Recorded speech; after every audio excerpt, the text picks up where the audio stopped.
You're living a life that you're complaining about with you and your problems and your complaints and your health matters and your family matters. There are millions on earth who are willing today to take your life completely. They wouldn't mind at all living your life.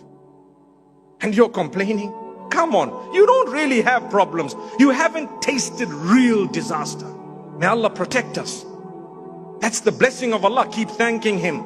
Keep thanking Him, because when you thank Him, you get more. وَإِذْ تَأَذَّنَ رَبُّكُمْ لَإِن شَكَرْتُمْ لَأَزِيدَنَّكُمْ. The announcement of Allah. He says, if you are thankful, I will grant you increase in the goodness. And if you are ungrateful, even what you have, perhaps punishment may overtake you. May Allah not do that to us. Ingratitude. Be grateful. Allah's given you. Allah's blessed you. Your problems are just a pinprick in the lives of others compared to theirs.